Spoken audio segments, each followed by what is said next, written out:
ಮಧ್ವ ವಿಜಯದಲ್ಲಿ ಆಚಾರ್ಯರು ತಾವು ಎಲ್ಲ ಕಡೆ ಪ್ರಸಿದ್ಧರಾಗುತ್ತಾ ಇದ್ದಾರೆ. ವಿಶೇಷವಾಗಿ ಮಾಯಾವಾದವನ್ನು, ಅಂದರೆ ಆ ಕಾಲದಲ್ಲಿ ಅತ್ಯಂತ ಪ್ರಚಾರದಲ್ಲಿದ್ದಂತಹ ಹಿಂದಿನಿಂದ ಪರಂಪರೆಯಿಂದ ಬಂದಿರುವಂತಹ ಶಾಸ್ತ್ರ ಅಂತ ಪ್ರಸಿದ್ಧವಾಗಿರುವ ಮಾಯಾವಾದ ಅಥವಾ ಅದ್ವೈತ ಸಿದ್ಧಾಂತ ಅಂತೇನಿದೆ, ಅದನ್ನು ನಿರಾಕರಣೆ ಮಾಡ್ಕೊಂಡು ಬರ್ತಾ ಇದ್ದಾರೆ. ಅದು ಸರಿಯಲ್ಲ, ತಪ್ಪು, ದೇವರ ಬಗ್ಗೆ ತಪ್ಪು ತಿಳುವಳಿಕೆಯನ್ನು ಹುಟ್ಟಿಸ್ತಾ ಇದೆ. ಇದನ್ನ ತಾವು ಪ್ರಮಾಣಬದ್ಧವಾಗಿ ಖಂಡನೆಯನ್ನು ಮಾಡ್ತಾ ಇದ್ದಾರೆ ಆಚಾರ್ಯರು. ಮತ್ತೆ ತಾವು ಏನು ಹೇಳ್ತಾ ಇದ್ದಾರೆ ಅದಕ್ಕೆ ಸರಿಯಾದ ಪ್ರಮಾಣಗಳನ್ನು ಕೊಡುತ್ತೆ. ಇದರಿಂದ ಅತ್ಯಂತ ನಿರಾಶರಾದಂತಹ ಆಗಿನ ಮಾಯಾವಾದಿಯ ಮುಖಂಡರುಗಳು, ವಿಶೇಷವಾಗಿ ಪದ್ಮತೀರ್ಥ ಹಾಗೂ ಪುಂಡರೀಕಪುರಿ ಅಂತ ಇವರಿಬ್ಬರನ್ನು ಮುಂದಿಟ್ಟುಕೊಂಡು ಚರ್ಚೆ ಮಾಡಿದರು. ಪದ್ಮತೀರ್ಥ ಅಂದರೆ ಸಾಮಾನ್ಯ ತಮಿಳುನಾಡಿನವರು, ಪುಂಡರೀಕಪುರಿ ಅಂದರೆ ಏನೋ ಉತ್ತರ ಭಾರತದವರು ಇರಬಹುದು ಅಂತ ಕಾಣಿಸ್ತದೆ.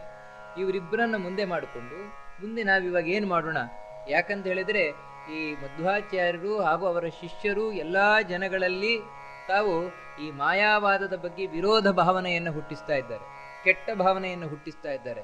ದೇವರನ್ನ ಗುಣಪೂರ್ಣನಾದವ, ಒಳ್ಳೆಯವ ಅಂತ ಉಪಾಸನೆ ಮಾಡಬೇಕು, ದೇವರನ್ನ ನಿರ್ದೋಷ ಅಂತ ಉಪಾಸನೆ ಮಾಡಬೇಕು, ಈ ರೀತಿ ತಾವು ಹೇಳ್ತಾ ಇದ್ದಾರೆ. ನಮ್ಮ ಮಾಯಾವಾದಕ್ಕೆ ವಿರುದ್ಧವಾಗಿ ಹೇಳ್ತಾ ಇದ್ದಾರೆ. ಈ ರೀತಿ ನಮ್ಮ ಹಿಂದಿನಿಂದ ಬಂದಂತಹ ಈ ಸಿದ್ಧಾಂತ ಏನಿದೆ ಕುಸಿದು ಬೀಳ್ತಾ ಇದೆ. ಅದಕ್ಕೆ ಏನು ಮಾಡಬೇಕು ನಾವು? ಇವರ ಹತ್ರ ವಾದಕ್ಕೆ ಹೋದ್ರೆ ಗೆಲ್ಲಿಕ್ಕಾಗುವುದಿಲ್ಲ, ನಮ್ಮನ್ನ ಖಂಡನೆ ಮಾಡ್ತಾರೆ. ಅವರು ಕೆಲವು ಮಾತುಗಳನ್ನು ಹೇಳ್ತಾರೆ, ಅದಕ್ಕೆ ನಮಗೇನು ಮಾಡ್ಲಿಕ್ಕಾಗಲ್ಲ, ಖಂಡಿಸ್ಲಿಕ್ಕಾಗಲ್ಲ, ಅದನ್ನ ಆ ರೀತಿ ಹೇಳ್ತಾರೆ. ಜನಗಳು ಅವರಿಂದ ಎಷ್ಟು ಆಕರ್ಷಿತರಾಗುತ್ತಾ ಇದ್ದಾರೆ ಅಂತ ಹೇಳಿದ್ರೆ, ಅವರನ್ನು ಕಂಡವರನ್ನೆಲ್ಲ ಯಾರು ಅವರನ್ನು ಕಾಣ್ತಾರೆ, ಅವರ ಮಾತನ್ನು ಕೇಳ್ತಾರೆ, ಅವರೆಲ್ಲ ಬಂದು ಹೇಳ್ತಾರೆ ಸಾಕ್ಷಾತ್ ವೇದವ್ಯಾಸರನ್ನೇ ಕಂಡ ಹಾಗಾಗ್ತದೆ ಅಂತ. ಅವರ ಭಾಷ್ಯವನ್ನು ಓದಿದವರು ಉಳಿದವರು ಹೋಗಲಿ, ನಮ್ಮವರೇ ಮಾಯಾವಾದಿಗಳಲ್ಲೇ ಅದ್ವೈತಿಗಳಲ್ಲೇ ಕೆಲವರು ಅದನ್ನು ಓದಿ ಆಹಾ ಎಷ್ಟು ಸರಳವಾಗಿದೆ, ಎಷ್ಟು ಸುಂದರವಾಗಿದೆ ಅಂತ ಹೇಳಿದಾಗ ಎಷ್ಟು ಬೇಸರ ಉಂಟಾಗ್ತದೆ ನಮಗೆ. ಇದಕ್ಕೇನು ಮಾಡೋಣ ಅಂತ ಹೇಳಿದಾಗ ಇನ್ನೊಬ್ರು ಆ ಸಭೆಯಲ್ಲಿದ್ದಂತಹ ವ್ಯಕ್ತಿ ಎದ್ದು ನಿಂತ ಹೇಳ್ತಾನೆ, ಇದಕ್ಕೇನು ನೀವು ತಲೆಬಿಸಿ ಮಾಡಬೇಕಾಗಿಲ್ಲ, ಪದ್ಮತೀರ್ಥರಂತಹ ಮುಖಂಡರು ನಮಗಿರಬೇಕಾದ್ರೆ ನಾವು ಯಾವುದಕ್ಕೂ ಯೋಚನೆ ಮಾಡಬೇಕಾಗಿಲ್ಲ, ವಾದಕ್ಕೆ ಹೋಗೋಣ.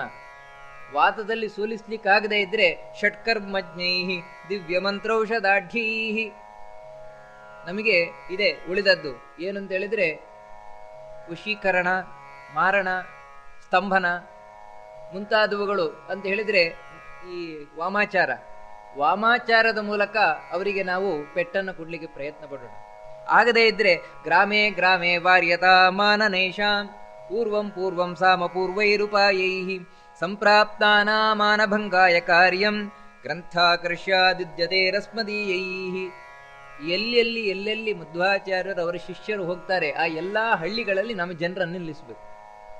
ನಮ್ಮ ಜನರನ್ನು ನಿಲ್ಲಿಸಿ ಸಾಮಪೂರ್ವ ಅಲ್ಲಿದ್ದ ಎಲ್ಲಾ ಜನರಿಗೆ ಮೊದಲೇ ತಿಳಿಸಿಬಿಡ್ಬೇಕು, ನೋಡಿ ಇವರು ಸರಿ ಇಲ್ಲ, ಇವ್ರ ರೀತಿ ವಿರುದ್ಧವಾಗಿ ಮಾತಾಡ್ತಾರೆ, ಇವ್ರ ನಡತೆ ಸರಿ ಇಲ್ಲ, ಇವರ ನುಡಿ ಅಂದ್ರೆ ಅವ್ರ ಬಗ್ಗೆ ಕೆಟ್ಟ ಕೆಟ್ಟ ಭಾವನೆಯನ್ನು ಹುಟ್ಟಿಸ್ಬೇಕು. ನಂತರ ಪ್ರವೇಶ ಮಾಡ್ತಾ ಇದ್ದಾಗ ಅವರ ಹೊಡೆದು ಬಡದು ಮಾಡಿ ಕಳಿಸ್ಬಿಡ್ಬೇಕು, ಊರಿಗೆ ಕಾಲಿಡಬಾರದು, ಮತ್ತೆ ತಾನು ಇವರೇನಾದ್ರೂ ಪ್ರಚಾರ ಮಾಡ್ಲಿಕ್ಕೆ ಬರುವುದು. ಈ ರೀತಿ ಅಷ್ಟು ಆಗದೇ ಇದ್ರೆ ಕಡೆಗೆ ಅವರದ್ದು ಗ್ರಂಥ ಇದೆ, ಗ್ರಂಥ ಭಂಡಾರ, ದೊಡ್ಡ ಗ್ರಂಥ ಭಂಡಾರ ಇದೆ ಮಧ್ವಾಚಾರ್ಯರ ಬಳಿ, ಇನ್ನೆಲ್ಲೂ ನೋಡ್ಲಿಕ್ಕೆ ಸಾಧ್ಯ ಇಲ್ಲ ಅಂತ ಗ್ರಂಥಗಳೆಲ್ಲ ಇದೆ ಅವರ ಹತ್ರ, ಅದನ್ನೇ ಅಪಹಾರ ಮಾಡಿಬಿಡ್ಬೇಕು. ಯಾಕಂದ್ರೆ ಆ ಗ್ರಂಥಗಳೇ ಇಲ್ಲ ಅಂದ್ರೆ ಮತ್ತೆ ಇವ್ರ ಮಾತಿಗೆ ಏನು ಪ್ರಮಾಣ ಕೊಡ್ತಾರೆ?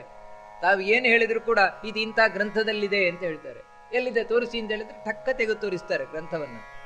ಆದರೆ ಈ ಗ್ರಂಥವನ್ನೇ ಅಪಹಾರ ಮಾಡಿದ್ರೆ ನಂತರ ತೋರಿಸ್ಲಿಕ್ಕಿಲ್ವಲ್ಲ, ಅದಕ್ಕೋಸ್ಕರ ಗ್ರಂಥಗಳನ್ನು ನಾವು ಕದ್ಬಿಡೋಣ, ಇವರದ್ದು ಗ್ರಂಥಾಲಯವನ್ನೇ ಅಪಹಾರ ಮಾಡೋಣ. ಈ ರೀತಿ ಇತ್ಯಾದ್ಯೇಚೆ ಕಾರ್ಯಮಾಲೋಚ ಕಾರ್ಯೇ ಕಾಲೇ ಚಕ್ರರುವಕ್ರಾಶ್ಚಕ್ರಿ ಭಕ್ತ ಪ್ರತೀಪಂ ಯೋಗ್ಯಾಮಂತುಂ ತೇನ್ಯಥಾ ಸುಖಕಥಂ ವಾ ದುಃಖೋ ಗ್ರಾಂಭಸ್ಯಂಧತಾ ಮಿಶ್ರ ಸಿಂಧೂ. ಹೇಳ್ತಾರೆ ನಾರಾಯಣ ಪಂಡಿತಾಚಾರ್ಯ, ಅಂದ್ರೆ ಆ ಕಾಲದಲ್ಲಿದ್ದವರು ಕಂಡವರು ಇದೆಲ್ಲ ಮಾಡಿದ್ದಾರೆ ಅಂತ. ಆಚಾರ್ಯರಿಗೆ ಏನೇನು ಸಾಧ್ಯ ಇದೆಯೋ ಎಲ್ಲ ಮಾಡಿದ್ರು, ಮಾಟ ಮಂತ್ರ ಕೃತ್ರಿಮ ಮುಂತಾದವುಗಳೆಲ್ಲ. ಆದರೆ ಎಲ್ಲಿ ತಾಗಬೇಕು ಆಚಾರ್ಯರಿಗೆ? ಅದು ಯಾವುದು ಹತ್ತಿರವೂ ಸುಳಿಯುವುದಿಲ್ಲ ಆಚಾರ್ಯರದ್ದು. ಅವ್ರ ಹೆಸರು ಕೇಳಿದ್ರೆ ಓಡಿ ಹೋಗ್ತವೆಲ್ಲ. ನಂತರ ತಾವು ಕೆಟ್ಟ ಅಪಪ್ರಚಾರವನ್ನು ಮಾಡಿದರು. ಆಚಾರ್ಯರ ಬಗ್ಗೆ ಎಷ್ಟು ಸಾಧ್ಯ ಉಂಟು ಅಷ್ಟು ಅಪಪ್ರಚಾರವನ್ನು ಮಾಡಿದರು. ಆಚಾರ್ಯರ ಶಿಷ್ಯರು ಎಲ್ಲೂ ಹೋಗಲೇಬಾರದು, ಹೋದಲ್ಲೆಲ್ಲ ಅವ್ರಿಗೆ ಹೊಡೆದು ಬಡ್ದು ಕಳಿಸಬೇಕು, ಇಷ್ಟೆಲ್ಲ ಮಾಡಿದರು. ನೋಡಿ, ಅಂದ್ರೆ ವಾಯುದೇವರೇ ಯಾಕೆ ಇಳ್ಕೊಂಡು ಬರಬೇಕಾಗಿತ್ತು ಅಂತ ಹೇಳಿದ್ರೆ ಈ ಎಲ್ಲ ಸಾಮಾಜಿಕ ಪರಿಸ್ಥಿತಿಗಳು ಗೊತ್ತಾಗ್ತದೆ. ಯಾಕಂದ್ರೆ ನಾವು ಯಾವತ್ತು ಹೇಳುವುದು ಮುಖ್ಯ ಅಲ್ಲ, ಹೇಳಿ 10 ಜನರನ್ನು ಹುರಿದುಂಬಿಸುವುದು ಮುಖ್ಯ ಅಲ್ಲ. ನಾಳೆ ಆ ಜನರು ಈ ವಾದವನ್ನು ನಂಬಿದಾಗ ಉಳಿದವರು ಪೆಟ್ಕೊಡ್ಲಿಕ್ಕೆ ಬಂದ್ರೆ ರಕ್ಷಣೆ ಬೇಕಲ್ವಾ? ಅಂದ್ರೆ ಜ್ಞಾನವೂ ಬೇಕು, ಬಲವೂ ಬೇಕು, ತಮಗ್ ಮಾತ್ರ ಅಲ್ಲ, ತಮ್ಮನ್ನು ನಂಬಿದವರಿಗೆ. ಆ ಎರಡನ್ನೂ ಕೊಟ್ಟವರು ಆಚಾರ್ಯರು. ಅದರಿಂದಾಗಿ ನೋಡಿ ಇವತ್ತು 800 ವರ್ಷ ಆದ ಮೇಲೂ ಕೂಡ ಅಷ್ಟು ಗಟ್ಟಿಯಾಗಿ ನಿಂತಿದೆ ಮಧ್ವಾಚಾರ್ಯರ ಸಿದ್ಧಾಂತ. ಸ್ವಲ್ಪವೂ ವ್ಯತ್ಯಾಸ ಆಗದೆ. ಇದು ನಾವು ಯಾವತ್ತೂ ಕಾಣಬೇಕಾದದ್ದು. ಯಾಕಂದ್ರೆ ನೋಡಿ, ಶಾಂಕರ ಸಿದ್ಧಾಂತ, ಶಂಕರಾಚಾರ್ಯರು ಏನು ಹೇಳಿದ್ದಾರೆ, ಅವರು 1000 ವರ್ಷದಿಂದ ಏನು ಹೇಳಿದ್ದಾರೆ ಅದನ್ನು ಇವತ್ತು ಹೇಳುವುದಿಲ್ಲ. ಅವರು ಹೇಳಿದ್ದೇ ಬೇರೆ ವಾದ, ಇವತ್ತು ಹೇಳುವುದೇ ಬೇರೆ ವಾದ. ಯಾಕಂದ್ರೆ ತುಂಬಾ ಬದಲಾವಣೆಗಳಾಗ್ತಾ ಆಗ್ತಾ ಆಗ್ತಾ ಬಂದಿದೆ ಅದರಲ್ಲಿ. ಯಾಕಂದ್ರೆ ಅದರ ನೆಲಗಟ್ಟು ಸರಿ ಇಲ್ಲದೆ ಇರುವುದರಿಂದ. ಆದರೆ ಈ ಆಚಾರ್ಯರು ಏನು ಹೇಳಿದ್ದಾರೆ, 800 ವರ್ಷ ಹಿಂದೆ ಹೇಳಿದ್ದಾರೆ, ಇವತ್ತು ಹಾಗೆ ಹೇಳ್ಕೊಂಡು ಬರ್ತೇವೆ ಹೊರತು ಅದರಲ್ಲಿ ವ್ಯತ್ಯಾಸ ಇಲ್ಲ. ಕಾರಣ ಏನಂದ್ರೆ ಅಷ್ಟು ಗಟ್ಟಿಯಾದ ಅಡಿಪಾಯವನ್ನು ಹಾಕೊಟ್ಟಿದ್ದಾರೆ. ಅದು ಸಾಮಾನ್ಯವಾದ ಕೆಲಸ ಅಲ್ಲ ಆಚಾರ್ಯರು ಮಾಡಿದ್ದು. ಪ್ರತ್ಯಾಕಾರಂ ವಾಸುದೇವಂ ದ್ವಿಷಂತೆ ಪ್ರಾಜ್ಞಂ ಮನ್ಯಂ ಪುಂಡರೀಕಾಭಿಧಾನಂ ವಾದವ್ಯಾಜಾತ್ ಕ್ಷೇಪಕಾಮ ಕುಮಂತ್ರಾ ಚಕ್ರುರ್ಯತ್ನಂ ರೂಪ್ಯ ಪೀಠಾಲಯೇಮಿ. ಇಷ್ಟೆಲ್ಲ ಮಾಡಿ ಉಡುಪಿಯಲ್ಲಿ ಆಚಾರ್ಯರು ಇರಬೇಕಾದ್ರೆ ಅವರಿಗೆ ವಾದಕ್ಕೆ ಬಂದರು. ಪುಂಡರೀಕಪುರಿಯನ್ನ ಮುಂದೆ ಮಾಡಿಕೊಂಡು ಸೋಲಿಸಿಬಿಡಬೇಕು ಅವರನ್ನು ವಾದದಲ್ಲಿ. ಯಾಕಂದ್ರೆ ನಮ್ಮ ಪುಂಡರೀಕಪುರಿಗಳು ಅಂದ್ರೆ ಸಾಮಾನ್ಯರಲ್ಲ. ವ್ಯಾಕರಣದಲ್ಲಿ ಎತ್ತಿದ ಕೈ, ಏನಾದ್ರೂ ಮಾಡಿ ಅಡಿಮೇಲೆ ಮಾಡಿ ಸೋಲಿಸಿಬಿಡ್ತಾರೆ ಇವರು ಆಚಾರ್ಯರನ್ನ ಅಂತ ಹೇಳಿ ಪುಂಡರೀಕಪುರಿಯನ್ನ ಮುಂದೆ ಮಾಡಿಕೊಂಡು ಕೆಲವು ಅವರ ಮಂದಿಯಲ್ಲೇ ಏನಿದ್ದಾರೆ ಅವರು ವಾದದ ಏರ್ಪಾಟನ್ನು ಮಾಡಿದ್ರು. ಉಡುಪಿಯಲ್ಲೇ ವಾದಕ್ಕೆ ತಯಾರಾಯಿತು. ಆಚಾರ್ಯರಾದರೂ ಯದ್ವನ್ಮಾಯಿ ಭೂರಿ ಮಾಯಸ್ತ ರಕ್ಷು ತದ್ವದ್ವಿದ್ವದ್ವರ್ಯಮಾಹ್ವಾಸ್ತ ಮೂಢ ಅಪ್ಯಲ್ಪೋಸೋ ನಖ್ಯುಪೇಕ್ಷಾಂಬಭೂವೆ ಲೋಲಾತ್ಮೇ ವಾದಕ್ಷ ಪಕ್ಷಪತಂಗ. ಆಚಾರ್ಯರಾದರೂ ಪುಂಡರೀಕಪುರಿ ಅವನ ಕಡೆಯವರೆಲ್ಲ ಮಾಯಾವಾದಿಗಳು ಆಹ್ವಾನಕ್ಕೆ ಕರೆದಾಗ ಇಲ್ಲ ಅಂತ ಹೇಳಿಲ್ವಂತೆ. ಹಾಗಂತ ತಾವು ತಿರಸ್ಕಾರವೂ ಮಾಡಲಿಲ್ವಂತೆ, ಉಪೇಕ್ಷೆಯೂ ಮಾಡಲಿಲ್ವಂತೆ. ಏನ್ ಗೊತ್ತಿದೆ ಅಂತ. ಹಾಗಲ್ಲ, ಬರಲಿ ವಾದ ಮಾಡೋಣ, ಸತ್ಯ ಏನು ಅಂತ ತಿಳಿಯೋಣ. ಯಾಕಂದ್ರೆ ಇಲ್ಲಿ ಯಾವುದೇ ಆಗ್ರಹ ಮುಖ್ಯ ಅಲ್ಲ. ನೋಡಿ, ಆಚಾರ್ಯರು ಎಲ್ಲಾ ಕಡೆ ಹೇಳುವುದಷ್ಟೇ, ನಾವು ಪೂರ್ವಾಗ್ರಹ ಬಿಡಬೇಕು, ಇದೇ ಸರಿ ಅನ್ನೋದು ಬಿಡಬೇಕು, ಮತ್ತೆ ಚಿಂತನೆ ಮಾಡಬೇಕು. ಯಾವುದು ಸತ್ಯ ಅನ್ನುವುದನ್ನ ನಾವು ಸರಿಯಾಗಿ ಚಿಂತನೆ ಮಾಡಿದರೆ ಮಾತ್ರ ಗೊತ್ತಾಗ್ತದೆ ಹೊರತು ಕಾಗೆ ಹಾಗೆ ಒಂದೇ ಕಡೆ ಹಿಡ್ಕೊಂಡಿದ್ರೆ ಯಾವತ್ತೂ ನಮಗೆ ಸತ್ಯ ಗೊತ್ತಾಗಲ್ಲ. ಬರಲಿ ಚರ್ಚೆಗೆ ಅಂತ ಆಚಾರ್ಯರು ಆಹ್ವಾನ ಮಾಡಿದರು. ಚರ್ಚೆ ಪ್ರಾರಂಭ ಆಯಿತು. ಆಚಾರ್ಯರು ಮೊದಲು ತಾವು ಮಾನ್ಯೇರ್ ಭಾಸಮಾನೋ ಸಮಾನೈ ಆಕ್ಷಿಪ್ಯೇನಂ ಸ್ವಮ್ಮತಂ ಸಾಧಯಿತ್ವಾ ಪ್ರೀತ್ಯೇ ವಿಷ್ಣೋರುತ್ತಮ ಪ್ರೀತಿ ತೀರ್ಥ ವೇದವ್ಯಾಖ್ಯಾಂ ವೇದವೇದೀ ಚಕಾರ. ಮೊದಲು ಆ ಪುಂಡರೀಕಪುರಿಯ ವಾದಗಳೇನಿದೆ ಅಂದ್ರೆ ಮಾಯಾವಾದ, ಅದ್ವೈತವಾದವೇನಿದೆ ಅದನ್ನೆಲ್ಲ ಖಂಡನೆ ಮಾಡಿದ್ರು. ಸರಿ ಇಲ್ಲ, ಇದು ನೀವೇನು ದೇವರ ಬಗ್ಗೆ ತಿಳುವಳಿಕೆ ಕೊಡ್ತಾ ಇದ್ದೀರಿ, ಇದು ಸರಿ ಇಲ್ಲ, ಪೂರ್ಣ ತಪ್ಪಾಗಿದೆ ಅದು ಅಂತ ಈ ರೀತಿ ಖಂಡನೆಯನ್ನು ಮಾಡಿದ್ರಂತೆ. ಖಂಡನೆಯನ್ನು ಮಾಡಿ ನಂತರ ವೇದಗಳಿಗೆ ಅರ್ಥವನ್ನು ಹೇಳಲಿಕ್ಕೆ ಆಚಾರ್ಯರು ಪ್ರಾರಂಭ ಮಾಡಿದ್ರಂತೆ. ವೇದವ್ಯಾಖ್ಯಾ ವೇದವೇದೀ ಚಕಾರ. ಯಾವತ್ತು ವೇದಕ್ಕೆ ವ್ಯಾಖ್ಯಾನವನ್ನ ಮಾಡಬೇಕಾದ್ರೆ ಮೊದಲು ವೇದ ಮಂತ್ರವನ್ನು ಉಚ್ಚಾರಣೆ ಮಾಡಬೇಕು. ಓಂ ಅಗ್ನಿಮೀ ಏಳೆ ಪುರೋಹಿತಂ ಯಜ್ಞಸ್ಯ ದೇವ ಮೃತ್ವಿಜಂ. ಈ ರೀತಿ ಮೊದಲು ಆ ವೇದ ಮಂತ್ರವನ್ನು ಹೇಳಿ ನಂತರ ವೇದದ ವ್ಯಾಖ್ಯಾನವನ್ನ ಮಾಡಬೇಕು. ನೋಡಿ, ವಾಸ್ತವಿಕವಾಗಿ ವೇದ ಮಂತ್ರ ಹೇಳುವುದು ಅಂತ ಹೇಳಿದ್ರೆ ಅಷ್ಟು ಸುಲಭ ಅಲ್ಲ, ಬಾಯಿಗೆ ಬಂದಾಗ ಹೇಳುವುದಲ್ಲ. ಯಾಕಂದ್ರೆ ಅದಕ್ಕೆ ಲಕ್ಷಣ ಉಂಟು, ಹೀಗೇ ಹೇಳಬೇಕು ಅಂತ ನಿಯಮ ಉಂಟು, ಹಾಗೆ ಅದನ್ನು ಉಚ್ಚಾರಣೆ ಮಾಡಬೇಕು. ಅರ್ಥ ಮಾಡಲಿಕ್ಕೆ ಹೀಗೆ ಅರ್ಥ ಮಾಡಬೇಕು ಅಂತ ಶಾಸ್ತ್ರ ಉಂಟು. ಅದಕ್ಕೆ ಆಚಾರ್ಯರು ತಾವು ಅಲ್ಲಿ ವೇದವನ್ನು ಹೇಳಿದ್ರಂತೆ. ವಾಸ್ತವಿಕವಾಗಿ ಇಲ್ಲಿ 100 ಮಂದಿ ಕೂತಿದ್ರು ಉಡುಪಿಯಲ್ಲಿ. ಎಲ್ಲಾ ವೇದವನ್ನು ತಿಳಿದವರು, ಷಡಂಗ ಸಹಿತವಾಗಿ ವೇದವನ್ನು ಅಧ್ಯಯನ ಮಾಡಿದವರು. ಆಮ್ನಾಯಂ ಮೇ ಪೇಠುರಾಮ್ನಾಯ ಪೂರ್ವಂ ಪ್ರಾಪ್ತಾ ವಿಪ್ರಾಸ್ತತ್ರ ಕೌತೂಹಲೇನ ಪರ್ಯಾಸೀನಾಸ್ತಾವದಾಚಾರ್ಯವರ್ಯಂ ಪ್ರೇಕ್ಷಂ ಪ್ರೇಕ್ಷಾಂಚಕ್ರಿರೇನೇಕ ಸಂಖ್ಯಾ. ಎಲ್ಲ ನೋಡ್ತಾ ಇದ್ದಾರಂತೆ, ಕಿವಿಗೊಟ್ಟು ಕೇಳ್ತಾ ಇದ್ದಾರಂತೆ, ಹೇಗೆ ಉಚ್ಚಾರಣೆ ಮಾಡ್ತಾರೆ ನೋಡೋಣ ಅಂತ. ಆಚಾರ್ಯರು ತಾವು ಆ ವೇದ ಮಂತ್ರಗಳನ್ನು ಹೇಳಲಿಕ್ಕೆ ಪ್ರಾರಂಭ ಮಾಡಿದರು. ಉಕ್ತಾಂಗೇಭ್ಯ ಕಾದಿಕಾನ್ ವ್ಯಂಜಯಂತಂ. ಅಂದ್ರೆ ನೋಡಿ ಎಷ್ಟು ಸ್ಪಷ್ಟವಾಗಿತ್ತ ಆಚಾರ್ಯರ ಉಚ್ಚಾರಣೆ ಅಂತ ಹೇಳಿದ್ರೆ, ಇಂತಿಂಥ ಅಕ್ಷರ ಇಂತಿಂಥ ಅಂಗದಿಂದ ಬರಬೇಕು ಅಂತ ಶಾಸ್ತ್ರದಲ್ಲಿದೆ, ವ್ಯಾಕರಣ ಶಾಸ್ತ್ರ ಹೇಳ್ತದೆ. ಅಕುಹ ವಿಸರ್ಜನೀಯಾನಾಂ ಕಂಠಃ, ಈ ರೀತಿ ಇಂತಿಂಥ ಅಕ್ಷರಗಳು ಈ ರೀತಿ ಈ ಕಂಠದಿಂದ ಕೆಲವು ಬರಬೇಕು, ನಾಲಿಗೆಯ ಕೆಳಭಾಗದಿಂದ, ನಾಲಿಗೆಯ ಮೇಲ್ಭಾಗದಿಂದ, ಕೆಲವು ಹಲ್ಲಿನಿಂದ, ಕೆಲವು ತುಟಿಯಿಂದ, ಈ ರೀತಿ ಒಂದೊಂದರಿಂದ ಬರಬೇಕು ಅಂತ ಹೇಳಿದ್ದಾರೆ.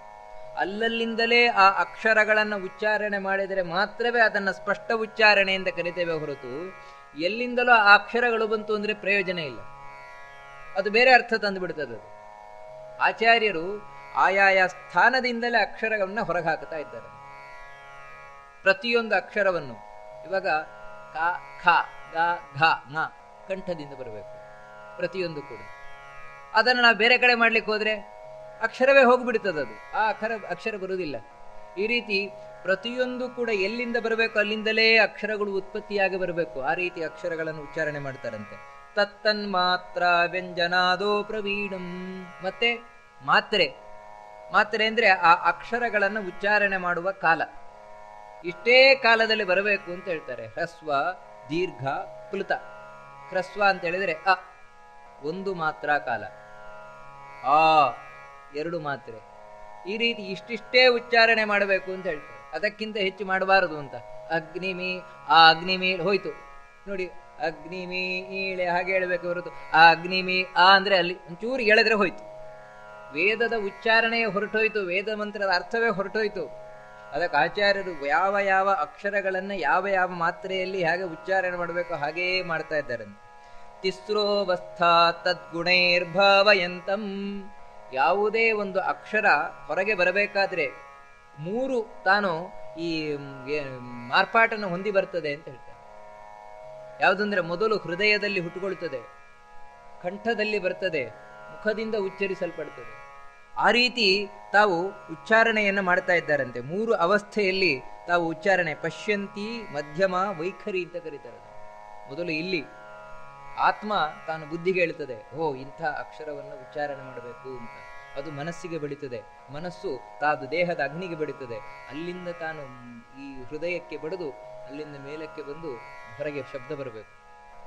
ಈ ರೀತಿ ಪ್ರತಿಯೊಂದು ಶಬ್ದವೂ ಕೂಡ ಹೃದಯದಿಂದ ಬರಬೇಕು. ಬರೀ ಕಂಠದಿಂದ ಪ್ರಯೋಜನ ಇಲ್ಲ. ಆಚಾರ್ಯರು ಆ ರೀತಿ ಶಾಸ್ತ್ರೋಕ್ತವಾಗಿ ಆ ಮಂತ್ರಗಳನ್ನ, ಪ್ರತಿಯೊಂದು ಮಂತ್ರಗಳನ್ನ ಉಚ್ಚಾರಣೆಯನ್ನು ಮಾಡ್ತಾ ಇದ್ದಾರೆ. ದೇವಾ ದೃಷ್ಟ್ವಾ ಹ್ಯಸ್ಮರನ್ ದೇವದೇವಂ. ಇಂತಹ ಉಚ್ಚಾರಣೆಯನ್ನು ಕಂಡಂತಹ ದೇವತೆಗಳು ಕೂಡ ಇದು ಸಾಮಾನ್ಯ ಮನುಷ್ಯರು ಮಾಡಬಹುದಾದ ಉಚ್ಚಾರಣೆ ಅಲ್ಲ, ಇದು ಸಾಕ್ಷಾತ್ ವೇದವ್ಯಾಸರು ಇಂತಹ ಉಚ್ಚಾರಣೆ ಮಾಡಬಹುದು. ಇಲ್ದಿದ್ರೆ ವಾಯುದೇವರೇ, ಬ್ರಹ್ಮದೇವರೇ ಅಂತ ಹೇಳಿ ತಾವು ಸ್ಮರಿಸಿಕೊಳ್ತಾ ಇದ್ದಾರಂತೆ. ಅಷ್ಟು ಮಾತ್ರ ಅಲ್ಲ, ಈ ರೀತಿ ತಾವು ಹೇಳಿ ಅಕ್ಷರವನ್ನು ಹೇಳಿ ಆದೋ ಹ್ರಸ್ವತ್ವೇನ. ಇನ್ನು ಈ ರೀತಿ ಬೇರೆ ಬೇರೆ ಬೇರೆ ವೇದಗಳ ಉಚ್ಚಾರಣೆಯ ನಿಯಮಗಳಿದೆ. ಇದಕ್ಕೆ ಶಿಕ್ಷಾಶಾಸ್ತ್ರ ಅಂತ ಕರೀತಾರೆ.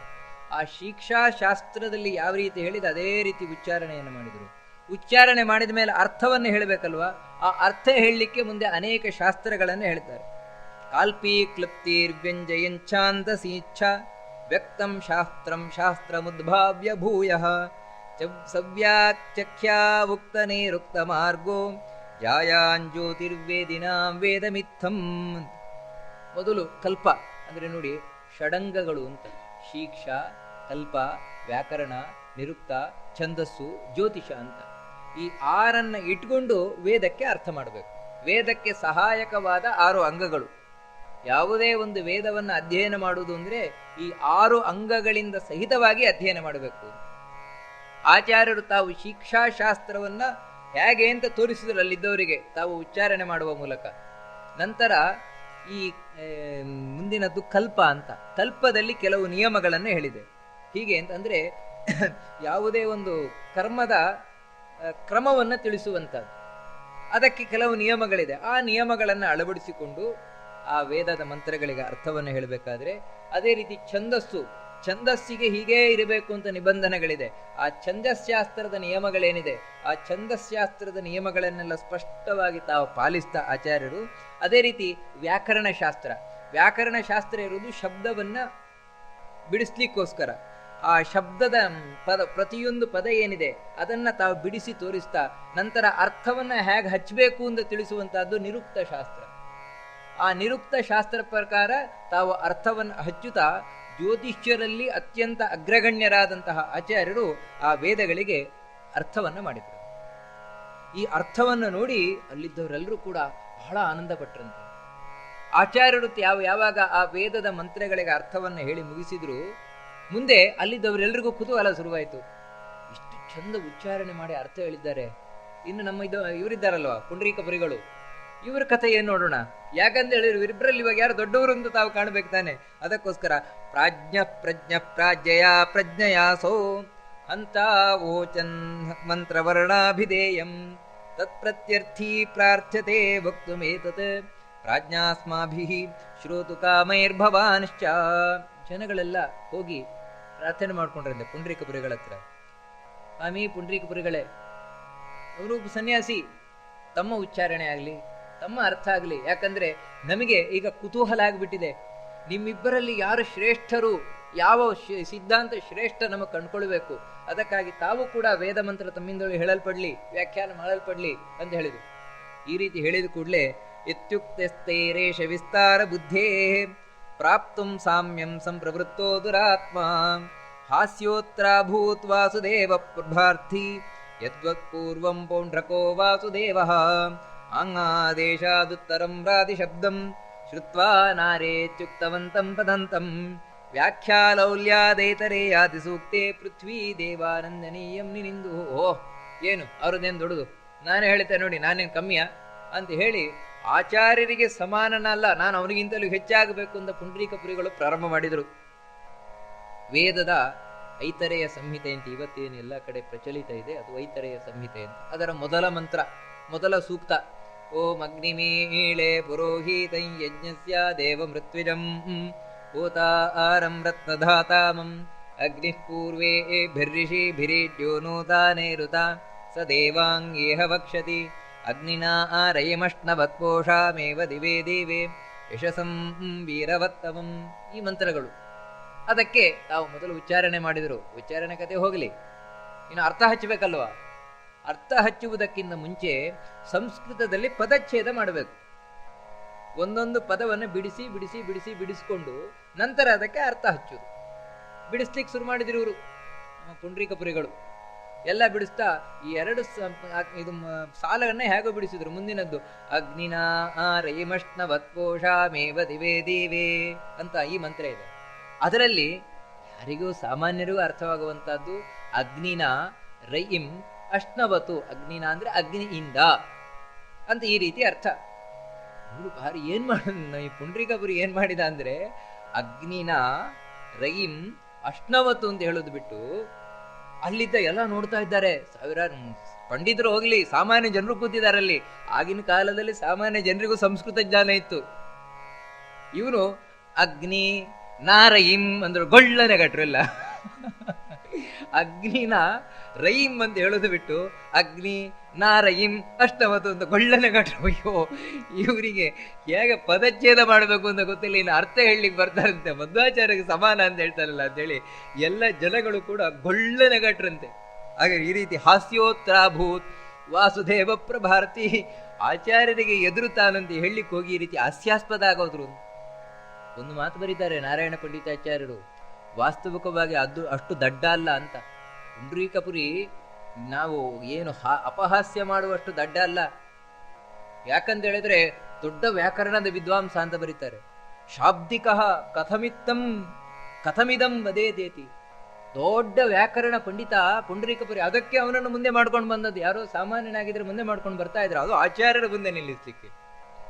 ಆದ್ರೂ ಅವರಿಗೆ ಈ ರೀತಿ ಇಷ್ಟು ಒಂದು ಸಿಂಪಲ್ ಅಗ್ನಿನ ರೈಮ್ ಇದು ಯಾಕೆ ಗೊತ್ತಾಗದೆ ಹೋಯಿತು? ಅದಕ್ಕೆ ನಾರಾಯಣ ಪಂಡಿತಾಚಾರ್ಯ ಬರೀತಾರೆ, ಅತಿಶಂಕೀ ಮಾ ದಶಮತೇರ್ಹಿ ಶಂಕಿಂಕರಿ ಸಕಲಸ್ಯ ಚೋದಯತಿ ಶಾರದಾ ಗಿರಹ. ಅದಕ್ಕೆ ಕಾರಣ ಸರಸ್ವತಿ ಅಂತ. ಆಚಾರ್ಯರ ಮುಂದೆ ನಿಂತಾಗ ಇವನು ಪುಂಡರೀಕಪುರಿ ಅವನ ನಾಲಿಗೆಯಲ್ಲಿ ಸರಸ್ವತಿ ನಿಂತು ಹೇಳಿಸಿದ್ರೆ ತಾನೇ ಎಲ್ಲ ಹೇಳಲಿಕ್ಕೆ ಸಾಧ್ಯ. ಎಳೆದಿದ್ರೆ ಇದೇ ಕಥೆ. ಆ ಸರಸ್ವತಿ ನಾಲಿಗೆ ತಿರುಗಿಸಿದ್ದು ಅಂತ ಹೇಳಿ ಅಗ್ನಿನ ರಯಿಂ ಅಂತ ಹೇಳುವುದು ಬದಲು ಅಗ್ನಿನ ರಯಿಂ ಹೇಳುವ ಬದಲು ಅವಳು ನಾಲಿಗೆ ತಿರುಗಿಸಿ ಅಗ್ನಿ ನಾರಯಿಂ ಅಂತ ಮಾಡಿದ್ಲು. ಯಾಕಂತ ಹೇಳಿದ್ರೆ ಸರಸ್ವತಿಯೂ ಕೂಡ ವಾಯುದೇವರಿಗೆ ನಮಸ್ಕರಿಸ್ತಾಳೆ. ವಾಚಾಂ ಯತ್ರ ಪ್ರಣೇತ್ರಿ ತ್ರಿಭುವನ ಮಹಿತ ಶಾರದಾ ಶಾರದೇಂದು ಜ್ಯೋತ್ಸ್ನಾ ಭದ್ರಸ್ಮಿತ ಶ್ರೀ ಧವಲಿತ ಕಕುಭ ಪ್ರೇಮ ಭಾರಂ ಬಭಾರ. ಇದೇ ತ್ರಿವಿಕ್ರಮ ಪಂಡಿತಾಚಾರ್ಯ ಹೇಳುದು. ಯಾವ ಸರಸ್ವತಿಯೂ ಕೂಡ ನಮಸ್ಕಾರ ಮಾಡ್ತಾಳು. ಯಾಕಂದ್ರೆ ವಾಯುದೇವರು ಅವರಿಗೆ ಇವನು ಎದುರು ಕೂತು ನಾನು ಸಮಾನ ಅಂತ ಹೇಳ್ತಾ ಇದ್ದಾನಲ್ವಾ. ಹಿಂದೆ ಇದ್ದ ಒಬ್ಬ ಪೌಂಡ್ರಕ ವಾಸುದೇವ ಅಂತ, ನಾನೇ ಕೃಷ್ಣ ಅಂತ, ನಾನೇ ವಾಸುದೇವ. ಕೃಷ್ಣನ ಮುಂದೆ ಬಂದು ಹೇಳಿದ್ದವನು ನೀನ್ ಡ್ಯೂಪ್ಲಿಕೇಟ್ ವಾಸುದೇವ, ಮತ್ತೆ ನಾನೇ ನಿಜವಾಗ್ಲೂ ವಾಸುದೇವ. ಈ ರೀತಿ ಆಚಾರ್ಯರ ಮುಂದೆ ಬಂದು ನಾನೇ ನಿಜವಾದವನು ದೊಡ್ಡ ವಿದ್ವಾಂಸ ಅಂತ ಹೇಳಿದ್ರೆ ಸರಸ್ವತಿ ಸಹಿಸ್ತಾಳೇನು? ಅದಕ್ಕೆ ನಾಲಿಗೆಯಲ್ಲಿ ಕೂತು ಈ ರೀತಿ ತಾನು ತಿರುಗಿಸ್ಬಿಟ್ಲು ಅಂತ ಹೇಳಿ, ಅದಕ್ಕಾಗಿ ಈ ರೀತಿ ಸೋತು ಹೋದ ಅಂತ. ಪುಂಡರೀಕಪುರಿ ಅಂದ್ರೆ ದೇವತೆಗಳ ಅನುಗ್ರಹ ಎಷ್ಟು ಬೇಕು ಅಂತ ಪ್ರತಿಯೊಂದು ಕ್ರಿಯೆಯಲ್ಲೂ ಕೂಡ. ಶಾರ್ದೂಲಾಖ್ಯಾಂ ಪ್ರಾಪ್ಯ ಸಂಭಾವಿತ ಪ್ರಾಕ್ ಲೋಕೆ ಧೂರ್ತೋ ಮಾಯಿಗೋ ಮಾಯುರೇಶಃ ವಾದಿದ್ವೀಪಿ ಧ್ವಂಸಿನಂ ಮಧ್ವತಿಂ ಸಿಂಹಂ ಪ್ರಾಪ್ತೋ ಹೀಥಂ ಶಬ್ದಶೇಷೋ ಬಭೂವ. ದೊಡ್ಡ ಹೆಸರಿನ ಪಂಡಿತ ಪುಂಡ್ರೀಕಪುರಿ ಅಂತ. ನೋಡಿ, ವಾಸ್ತವಿಕ ಹಾಗಾದ್ರೆ ದೊಡ್ಡ ಹುಲಿ ಅಂತ. ಹುಲಿಯಾಗಿ ಬಂದವ ನರಿಯಾಗಿ ಹೋದ. ಯಾಕಂತ ಹೇಳಿದ್ರೆ ಸೋತು ಮುಖ ತೋರಿಸ್ಲಿಕ್ಕಾಗದೆ ಉಡುಪಿಯಿಂದ ಓಡಿ ಹೋದ. ಉಡುಪಿಯಿಂದ ಹೋದವನು ಪುಂಡರೀಕಪುರಿ ಪದ್ಮತೀರ್ಥನೊಂದಿಗೆ ಸೇರ್ಕೊಂಡು ಸುಮ್ಮನಿರಲಿಲ್ಲ. ಮತ್ತೆ ಮುಂದಿನ ಕೆಲಸ ಮಾಡೇ ಬಿಟ್ರು. ಕೃಷ್ಣಾಭೀಷ್ಟ ಶಾಸ್ತ್ರ ವಿಸ್ಪಷ್ಟ ಸಂಜ್ಞಾ ಯಾಸ್ವೀಯಾ ಶ್ರೀಪಾಲಿತ ಸದ್ವಿಜೇನ ಪದ್ಮಾಖ್ಯಾ ಸಸ್ಸೈಂಧವೇನಾಹೃತಾಂ ತಾಂ ಶುಶ್ರಾವಾಗ್ರ್ಯಾನಂದ ತೀರ್ಥಾಖ್ಯ ಪಾರ್ಥ. ಆಚಾರ್ಯರು ಉಡುಪಿಯಲ್ಲಿದ್ದಾಗ ಆಚಾರ್ಯರ ಕಿವಿಗೆ ಸುದ್ದಿ ಮುಟ್ಟಿತು. ಏನಂತ ಹೇಳಿದ್ರೆ, ಅವರು ತಮ್ಮ ಶಿಷ್ಯಂದರು ಅಂತ ಹೇಳಿದ್ರೆ ಶಂಕರ ಪಂಡಿತರು, ನಾರಾಯಣ ಈ ಗ್ರಂಥ ಏನು ಬರೆದಿದ್ದಾರೆ ಮಧ್ವ ವಿಜಯ, ಅವರ ಚಿಕ್ಕಪ್ಪ, ಅವರ ಹತ್ರ ತಮ್ಮ ಎಲ್ಲ ಗ್ರಂಥಗಳನ್ನ ನೋಡ್ಕೊಳ್ಳಿಕ್ಕೆ ಇಟ್ಟಿದ್ರು ಆಚಾರ್ಯರು. ಯಾಕಂದ್ರೆ ಅವ್ರು ಗ್ರಂಥಪಾಲಕರು, ಆಚಾರ್ಯರ ಗ್ರಂಥಪಾಲಕರು ಶಂಕರ ಪಂಡಿತರು. ಅವರಿದ್ದದ್ದು ಕಾಸರಗೋಡಿನ ಹತ್ರ ಕಾವು ಮಠ ಅಂತ ಅಲ್ಲಿದ್ದದ್ದು. ಅಲ್ಲಿ ತಮ್ಮ ಮನೆಯಲ್ಲಿ ಎಲ್ಲ ಗ್ರಂಥಗಳನ್ನು ಇಟ್ಕೊಂಡು ತಾವು ರಕ್ಷಣೆ ಮಾಡ್ತಾ ಇದ್ರು, ತಾರೆವಾಲ ಗ್ರಂಥಗಳನ್ನೆಲ್ಲ. ಈ ಪದ್ಮತೀರ್ಥ ಹಾಗೂ ಪುಂಡ್ರೀಕಪುರಿ ಮತ್ತೆ ಉಳಿದವರೆಲ್ಲರೂ ಕೂಡ ಸೇರಿ ಮಾಯಾವಾದಿಗಳು ಅಲ್ಲಿಗೆ ಹೋಗಿ ಶಂಕರ ಪಂಡಿತರಿಗೆ ಹೆದರಿಸಿ ಬದರಿಸಿ ಅವಮಾನ ಮಾಡಿ, ಅದು ಹೇಗೆ ಅಂತ ಹೇಳಿದ್ರೆ ಹಾಗೆ ಅಲ್ಲ, ಉಳಿದ ಎಲ್ಲ ರಾಜಕೀಯ ಮುಖಂಡರೊಟ್ಟಿಗೆ ಸೇರ್ಕೊಂಡು ಅಲ್ಲಿಯ ಈ ಗ್ರಾಮಾಧಿಕಾರಿಗಳೆಲ್ಲ ಏನಿದ್ದಾರೆ ಆ ಗ್ರಾಮಾಧಿಕಾರಿಗಳ ಒಟ್ಟಿಗೆ ಸೇರ್ಕೊಂಡು ತಾವು ಆ ಗ್ರಂಥಗಳನ್ನೆಲ್ಲ ಭಾರ ಮಾಡಿಬಿಟ್ರು. ಅಂದ್ರೆ ನೋಡಿ, ಇದಕ್ಕೆ ರಾಜಕೀಯ ಒಂದು ಒಪ್ಪವು ಕೂಡ ಬಿದ್ದುಬಿಡ್ತು. ಬರೀ ಪದ್ಮತೀರ್ಥ, ಯಾಕಂದ್ರೆ ಅವರಿಗೆ ಗೊತ್ತು ಬರೀ ನಾವೇ ಹೋದ್ವು ಅಂತ ಹೇಳಿದ್ರೆ ಆಚಾರ್ಯನ ಮಧ್ವಾಚಾರ್ಯರ ಪ್ರಭಾವ ತುಂಬಾ ದೊಡ್ಡದಿದೆ, ಅದಕ್ಕಾಗಿ ನಾವೇ ಹೋದ್ರೆ ಆಗತ್ತೋ ಇಲ್ವೋ ಅಂತ ಅಲ್ಲಿಯ ಮುಖಂಡರನ್ನೆಲ್ಲ ವಶೀಕರಣ ಮಾಡ್ಕೊಂಡು, ಯಾಕಂದ್ರೆ ಪದ್ಮತೀರ್ಥನಿಗೆ ಅದೆಲ್ಲ ಸುಲಭ, ಅವನಿಗೆ ವಶೀಕರಣ ಎಲ್ಲ ಗೊತ್ತುಂಟು. ಅದರಿಂದ ವಶೀಕರಣ ಮಾಡಿಕೊಂಡು ಅವರೊಟ್ಟಿಗೆ ಸೇರ್ಕೊಂಡು ಗ್ರಂಥ ಅಪಹಾರ ಮಾಡಿಬಿಟ್ರು. ಶಂಕರ ಪಂಡಿತರಿಗೆ ಅವಮಾನ ಬೇರೆ ಮಾಡಿ ಸಿಕ್ಕಾಬಟ್ಟೆ ಹೊಡೆದು ಬಡ್ದು ಏನ್ ಮಾಡಿದಾರೋ ಗೊತ್ತಿಲ್ಲ. ಆಚಾರ್ಯರಿಗೆ ಈ ವಿಷಯ ಗೊತ್ತಾಯ್ತು, ಉಡುಪಿಯಲ್ಲಿದ್ದವರಿಗೆ. ಓ, ಇಷ್ಟು ಕತೆ ನಡೆದಿದೆ ಅಂತ. ತೂರ್ಣಂ ತೀರ್ಣಾದ ಭ್ರಮಾರ್ಗೋಥ ಸಾರ್ಯ ಸಂಪ್ರಾಪ್ತೋ ಸೋ ಗೋಗಣೇರ್ಭೀಷಯಿತ್ವಾ ಸಂಯಮ್ಯಾಂತರ್ಯಂತ್ರಕಾಮೇನ ಹಾಸ್ಯಂ ಸಂಪ್ರಾಪ್ತಷ್ಟೀರ್ನಿರ್ಜಿತಂ ತಂ ಜಹಾಸ. ಆಚಾರ್ಯರು ಕೂಡಲೇ ಇಲ್ಲಿಂದ ಹೊರಟ್ರಂತೆ. ನೋಡಿ, ಉಡುಪಿಯಿಂದ ಆದಷ್ಟು ಬೇಗ ತಾವು ಕಾವು ಗ್ರಾಮಕ್ಕೆ ಹೋದ್ರಂತೆ. ಕಾವು ಮಠ ಅಂತ ಏನಿದೆ ಅಲ್ಲಿಗೆ ಹೋದ್ರಂತೆ, ಕಾಸರಗೋಡಿನ ಹತ್ರ. ಹೋದ್ರೆ ಅಲ್ಲಿಲ್ಲ ಅವನು ಪದ್ಮತೀರ್ಥ, ಗ್ರಂಥ ಎತ್ಕೊಂಡು ಓಡಿ ಹೋಗಿದ್ದಾನೆ. ಆಚಾರ್ಯರ ಗ್ರಂಥಗಳನ್ನೆಲ್ಲ ಎತ್ಕೊಂಡು ಅಲ್ಲಿಂದ ಸೀದಾ ಓರ್ಕಾಡಿ ಅಂತ, ಏಕವಾಟ ಅಂತ ಹೇಳ್ತಾರೆ, ಓರ್ಕಾಡಿ ಅಂತ, ಅದು ಅಲ್ಲೇ ಸಾಮಾನ್ಯ ಕಾಸರಗೋಡಿನ ಹತ್ರ ಅದು ಕೂಡ. ಅಲ್ಲಿಗೆ ಹೋಗಿದ್ದಾನೆ ಅಂತ ಗೊತ್ತಾಯ್ತು ಆಚಾರ್ಯರಿಗೆ. ಆಚಾರ್ಯರು ಬಿಡ್ಲಿಲ್ಲ ನೋಡಿ. ಆಚಾರ್ಯರು ತಮ್ಮ ಶಿಷ್ಯರೊಂದಿಗೆ ಓರ್ಕಾಡಿ ಹೋದ್ರು. ಓರ್ಕಾಡಿಗೆ ಹೋದ್ರೆ ಅಲ್ಲಿಂದಲೊಂದು ತಪ್ಪಿಸ್ಕೊಂಡು ಹೋಗ್ತಾನೆ ಅಂತ ಆಚಾರ್ಯರಿಗೆ ಗೊತ್ತು. ಅಂದ್ರೆ ನೋಡಿ, ಎದುರಿನಿಂದ ಬಂದು ವಾದ ಮಾಡುವ ತಾಕತ್ತಿಲ್ಲ, ಎಲ್ಲ ನರಿ ಬುದ್ಧಿ. ಹಿಂದಿನಿಂದ ಮಾಡೋದು ಹೊರತು ಎದರಲ್ಲಿ ಆಚಾರ್ಯರಿಗೆ ಎದುರಿಸುವ ತಾಕತ್ತಿಲ್ಲ. ಇಂಥದ್ದೇ ಮಾಡುವುದು ಕುತಂತ್ರಗಳು.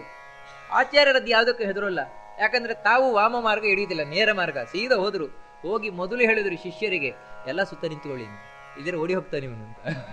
ಪದ್ಮತೀರ್ಥ ಇಲ್ಲಿಂದಲೂ ಓಡಿ ಹೋಗ್ತಾನೆ ಅಂತ ತಡೆದ್ರಂತೆ ಅವರಲ್ಲ, ಪದ್ಮತೀರ್ಥನಲ್ಲ ಅಲ್ಲಿಂದ ತಪ್ಪಿಸಿಕೊಂಡು ಹೋಗದಾಗೆ ತಡೆದ್ರಂತೆ ಆಚಾರ್ಯರು. ಮತ್ತೆ ಬೇರೆ ವಿಧಿ ಇಲ್ಲ, ಸಿಕ್ಕಿಬಿದ್ದ ಪದ್ಮತೀರ್ಥ. ಆಚಾರ್ಯರು ಕೇಳಿದ್ರು, ಯಾಕಿಂತ ಕೆಲಸ ಮಾಡ್ತಾ ಇದ್ದೀಯ? ನಿನಗೆ ತಾಕತ್ತಿತ್ತು ಅಂತ ಹೇಳಿದ್ರೆ ಬಾ ಎದುರಿಗೆ ವಾದ ಮಾಡು, ನಿಂದೇನು ವಾದ ಇದೆ ಹೇಳು, ನಿನ್ ವಾದ ಸಮರ್ಥನೆ ಮಾಡು. ಇಂಥ ಕುತಂತ್ರ, ಇಂಥ ಕೆಟ್ಟ ಕೆಲಸ, ನರಿ ಬುದ್ಧಿ ಯಾಕೆ ಮಾಡ್ತಾ ಇದೀಯಾ ಅಂತ ಆಚಾರ್ಯರು ಬೈದ್ರು. ಬಾ, ಬೇಕಿದ್ರೆ ವಾದಕ್ಕೆ ಬಾ ಅಂತ. ನಾನು ಬರುವ ಅವಶ್ಯಕತೆ ಇಲ್ಲ ಅಂತ ಹೇಳಿದ್ರು. ನೋಡಿ, ಪದ್ಮತೀರ್ಥ ಇಷ್ಟೆಲ್ಲ ಕುತಂತ್ರ ಮಾಡಿದ್ರು ಉದ್ದಟತನ ಬಿಡುವುದಿಲ್ಲ. ಹೇಳುವುದೇನೆಂದ್ರೆ, ನನಗೆ ಏನು ಬರಬೇಕಾದ ಅವಶ್ಯಕತೆ ಇಲ್ಲ ಅಂತ. ಯಾಕೆ ಬರ್ಬೇಕು ನಿಮ್ಮೊಟ್ಟಿಗೆ ವಾದ? ಯಾಕಂತ ಹೇಳಿದ್ರೆ ನಮ್ಮ ಮಾಯಾವಾದ ಇಡೀ ಎಲ್ಲ ಕಡೆ ಪ್ರಪಂಚದಾದ್ಯಂತ ಹರಡಿದೆ. ಭಾರತೀಯ ಸಿದ್ಧಾಂತ ಅಂದ್ರೆ ಅದ್ವೈತ ಸಿದ್ಧಾಂತನೇ ಹೇಳೋದೇ ಹೊರತು ಇನ್ಯಾವ್ದು ಹೇಳ್ತಾರೆ? ನಿಮ್ದು ಇವಾಗವಾಗ್ಲೂ ಹುಟ್ಕೊಂಡಿರುವುದಷ್ಟೇ. ನಮ್ದು 100 ವರ್ಷದಿಂದ ಬಂದಿರುವಂತಹದ್ದು, ಇಡೀ ಪ್ರಪಂಚದಲ್ಲಿ ಹರಡಿರುವಂತಹದ್ದು ಅಂತ ಪದ್ಮತೀರ್ಥ ಹೇಳಿದ್ನಂತೆ. ಆಚಾರ್ಯರ ನಕ್ರಂತೆ. ಅಂದ್ರೆ ನೋಡಿ, ಯಾರೇ ಆಗ್ಲಿ ಹೌದು ಹೌದು ಅಂತ ಹೇಳ್ಬೇಕಲ್ಲ. ಆಚಾರ್ಯರನ್ನ ಕೇಳಿದ್ರಂತೆ, ನಿಂದು ಈ ಅದ್ವೈತವಾದ ಅಥವಾ ಮಾಯಾವಾದ ಇಡೀ ಪ್ರಪಂಚದಲ್ಲಿ ಹಬ್ಬಿರುವುದು ಅಷ್ಟೇನಾ? ಈ ಲೋಕದಲ್ಲಿ ಅಷ್ಟೇನಾ? ನಮ್ಮ ತತ್ವವಾದ 3 ಲೋಕದಲ್ಲೂ ಹಬ್ಬಿದೆ ಅಂತ ಹೇಳಿದ್ರು. ನಿಂದು ಬರೀ ಈ ಲೋಕ, ಒಂದು ಲೋಕ ಮಾತ್ರ ಅಲ್ಲ, ನಮ್ದು 3 ಲೋಕದಲ್ಲ ಹಬ್ಬಿದೆ ಅಂತ. ಸಿಟ್ಟು ಬಂದನ್ನೇ ಪದ್ಮತೀರ್ಥನಿಗೆ. ಯಾಕಂದ್ರೆ ತಮ್ದೇ ದೊಡ್ಡದು ಅಂತ ಹೇಳಿದ್ರೆ ತಮ್ಗಿಂತಲೂ ದೊಡ್ಡದು ಅಂತ ಹೇಳ್ತಾರಲ್ವ ಇವರು. ಅದಕ್ಕೆ ಅವನು ಹೇಳಿದಂತೆ, ನೀವು ಎಷ್ಟು ಸುಳ್ಳು ಹೇಳ್ತಾ ಇದ್ದೀರಿ ಅಂತ ಇನ್ಯಾರಿಗೊಲ್ಲ, ನಿಮ್ಮ ಒಳಗಿರುವ ದೇವರಿಗೆ ಗೊತ್ತು ಅಂತ, ನಿಮ್ಮ ಅಂತರ್ಯಾಮಿಗೆ ಗೊತ್ತು, ನಿಮ್ಮ ದೇವರಿಗೆ ಗೊತ್ತು ಅಂತ ಅವನು ಸಿಟ್ಟಿನಿಂದ ಹೇಳಿದ. ಆಚಾರ್ಯರನ್ನ ಕೇಳಿದ್ರಂತೆ, ಯಾಕಯ್ಯ ಈ ರೀತಿ ಹೇಳ್ತೀಯಾ, ನಿನ್ನೊಳಗೆ ನಮ್ಮ ವಾದವೇ ಇರುವುದು ಅಂತ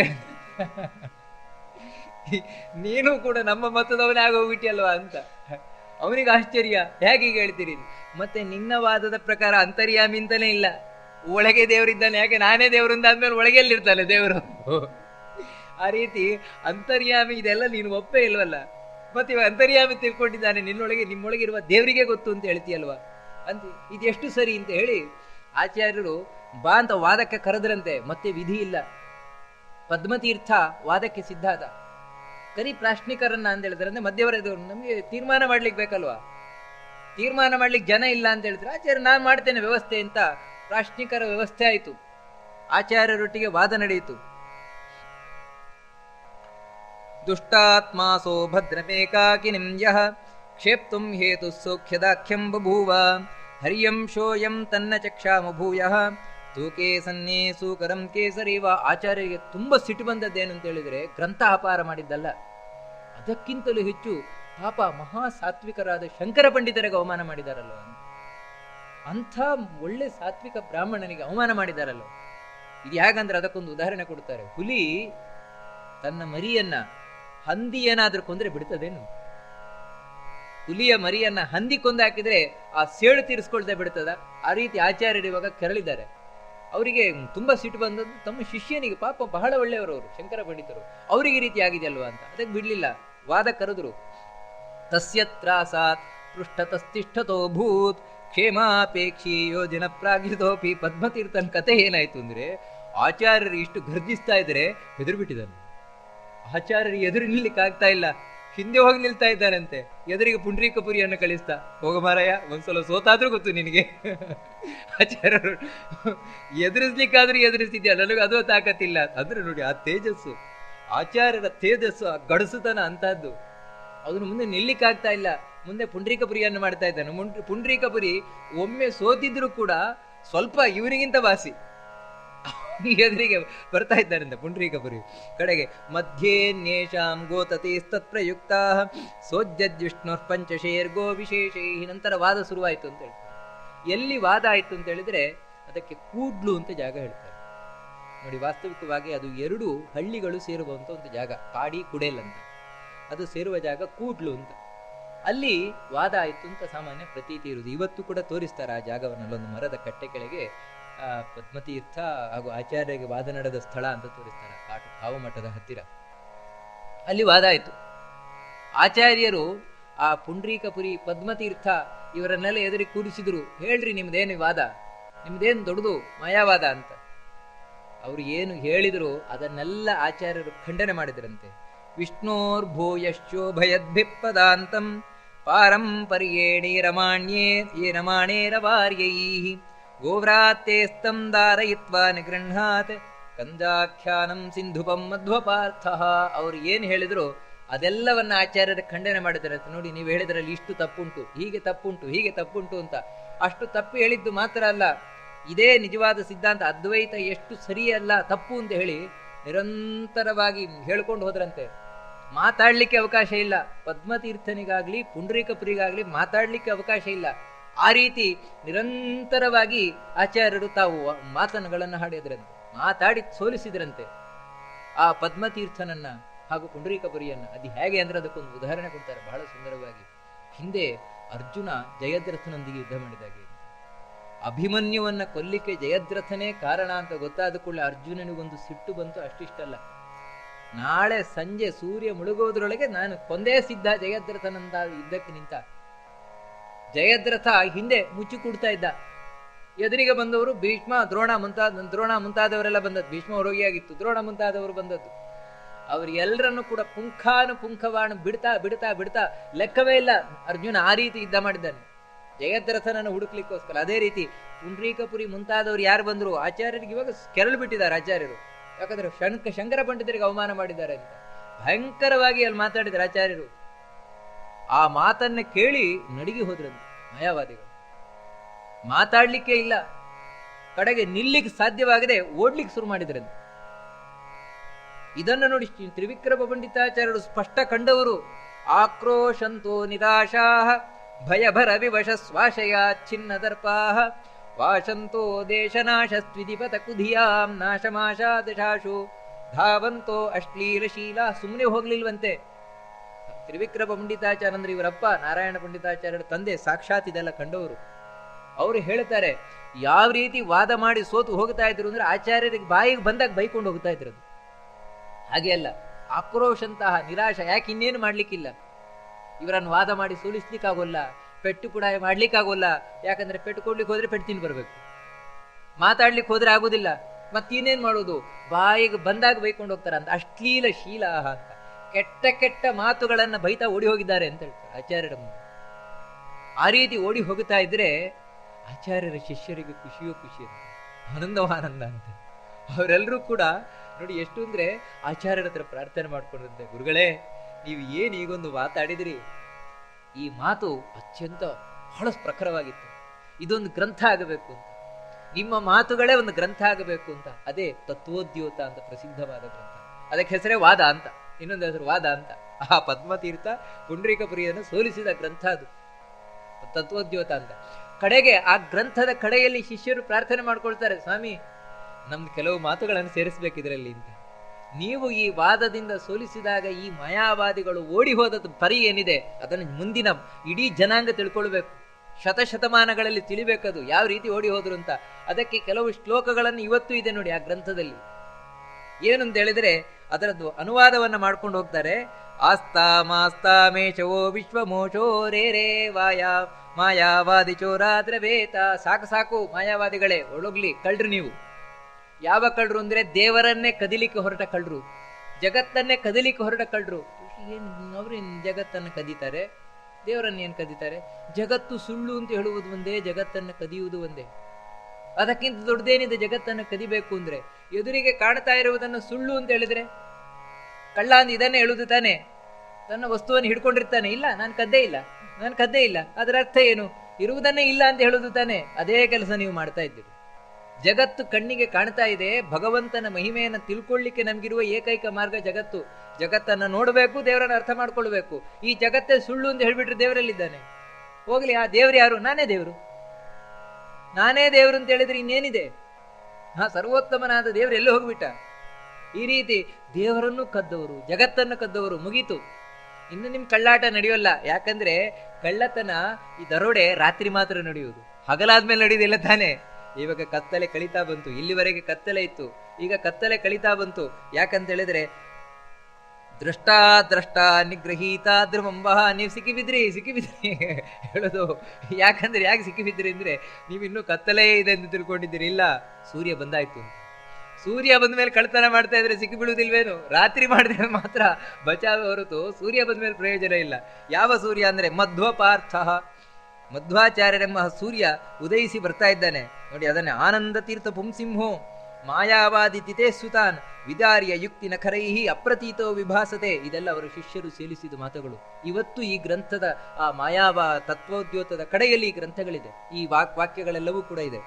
ಫಲಾಯಧ್ವಂ ತ್ವರೆಯ ಮಾಯಿದಾನವಾಹ ಸರ್ವಜ್ಞ ಹರಿರಾಯಾತಿ ತರ್ಕಾಗಮ ಗದಾರಿಭೃತ್. ಬರ್ತಾ ಇದ್ದಾರೆ, ನರಸಿಂಹ ಬರ್ತಾ ಇದ್ದಾನೆ. ಯಾವ ನರಸಿಂಹ ಅಂದ್ರೆ ಮಧ್ವ ಎಂಬಂತಹ ನರಸಿಂಹ. ನಿಮ್ಮಂತಹ ಯಾರು ದುಷ್ಟರಿದ್ದಾರೆ, ನಾನೇ ದೇವರು. ಹಿಂದೆ ಒಬ್ಬ ಇದ್ದ ಹಿರಣ್ಯಕಶಿಪು, ನಾನೇ ದೇವರು ಅಂತ ಹೇಳಿದವ, ಅವನ ಕಥೆ ಏನಾಯ್ತು? ಹಾಗೆ ನೀವೇ ಹೇಳ್ತಾ ಇರುವವರು ನಿಮ್ಮನ್ನ ಬಗಿಲಿಕ್ಕೋಸ್ಕರ ಬರ್ತಾ ಇದ್ದಾನೆ ನರಸಿಂಹನಾಗಿ.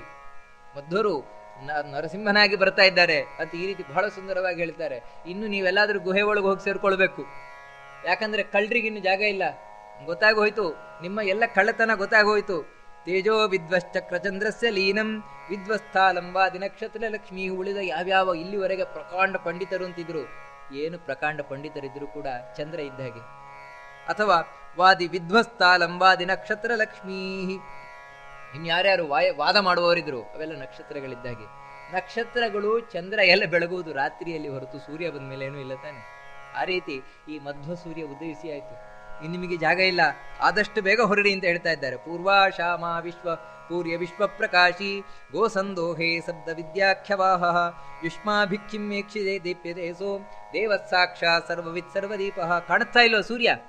ಕಣ್ಣಿದ್ದವರಿಗೆ ಕಾಣಿಸ್ತಾನಲ್ಲ ಸೂರ್ಯ ಮೇಲೆ ಬಂದ ಮೇಲೆ. ಅದೇ ರೀತಿ ಮಧ್ವ ಸೂರ್ಯ ಬರ್ತಾ ಇದ್ದಾನೆ. ಪ್ರಖರವಾದ ಬೆಳಕಿನಿಂದ ಇಡೀ ಜಗತ್ತಿಗೆ ಬೆಳಕನ್ನು ಕೊಡ್ತಾ, ಇವರು ಜ್ಞಾನದ ಬೆಳಕನ್ನು ಕೊಡ್ತಾ, ಸಜ್ಜನರಿಗೆ ಹಿತವನ್ನು ಉಂಟು ಮಾಡ್ತಾ, ಬೆಳಗಾಯಿತು ಅಂದ್ರೆ ಎಲ್ರಿಗೂ ಹಿತ, ಕಳ್ಳರಿಗೆ ಮಾತ್ರ ದುಃಖ. ಯಾಕಂದ್ರೆ ತಮ್ಮ ಕೆಲಸ ಇನ್ನು ನಡೆಯೋಲ್ಲ ಅಂತ. ಆ ರೀತಿ ನಿಮ್ಮಂತಹ ಕಳ್ಳರಿಗೆ ಇನ್ನು ಜಾಗ ಇಲ್ಲ. ಹೊರಡಿ, ಆದಷ್ಟು ಬೇಗ ಹೊರಡಿ. ಸರ್ವಾಧಾರಂ ಬ್ರಹ್ಮ ಸಂಜಂಬಯ ವಿಹಾಯೋ ರಮ್ಯಾಕಾರಂ ಶಾರದೇಂದೀವರಾಭಂ ತನ್ನಿರ್ಣೀತಂ ಗುಣ್ಯಲಂ ಶಬ್ದಭೇದೇಹಿ ಮಧ್ವಾದಿತ್ಯಂ ಸಂಶಿತಂ ಕೋಪಿ ಧತ್ತೆ. ಇನ್ನು ನಿಮಗೆ ಈ ಸೂರ್ಯನನ್ನು ಮುಚ್ಚಲಿಕ್ಕಾಗೋಲ್ಲ. ನೀವು ಇಲ್ಲಿವರೆಗೆ ಎಷ್ಟು ಸಾಧ್ಯ ಉಂಟೋ ಅಷ್ಟು ಮುಚ್ಚಲಿಕ್ಕೆ ಪ್ರಯತ್ನ ಪಟ್ರಿ. ಅಂದ್ರೆ ಇಲ್ಲ ಸಲದ್ದನ್ನೆಲ್ಲ ಆಚಾರ ಬಗ್ಗೆ ಹೇಳ್ಕೊಂಡು ಬರುವುದು, ಅಪಪ್ರಚಾರ ಮಾಡುವುದು, ಎಷ್ಟು ಸಾಧ್ಯ ಉಂಟೋ ಅಷ್ಟು ಅಪಪ್ರಚಾರ ಮಾಡುವುದು. ಏನ್ ಮಾಡ್ತೀರ ಮಾಡ್ರಿ, ಇನ್ನೂ ನಡೆಯುವುದಿಲ್ಲ. ಯಾಕಂದ್ರೆ ಸೂರ್ಯನನ್ನ ಮೋಡ ಮುಚ್ಚೀತು, ಎಷ್ಟೊತ್ತು ಮುಚ್ಚುತ್ತದೆ? ಒಂದು ಸಲ ಬಿಟ್ಟು ಹೋಗ್ಲೇಬೇಕು ತಾನೆ, ಮತ್ತೆ ಸೂರ್ಯ ಬೆಳಗಲೇಬೇಕು ತಾನೆ. ಆ ರೀತಿ ನೀವು ಎಷ್ಟು ಆಚಾರ್ಯರನ್ನ ಮುಚ್ಚಲಿಕ್ಕೆ ನೋಡಿದ್ರು ಕೂಡ, ಅಪಪ್ರಚಾರ ಮಾಡಿದ್ರು ನಿಲ್ಲುವುದಿಲ್ಲ. ಎಲ್ಲ ಹೊರಟೋಯ್ತು. ಯಾಕಂದ್ರೆ ಮಾಯಾವಾದಿಗಳು ಸೋತು ಓಡಿ ಹೋದ್ರು ಅಂತ ಎಲ್ಲ ಕಡೆ ಪ್ರಚಾರ ಆಗಿ ಹೋಯ್ತು.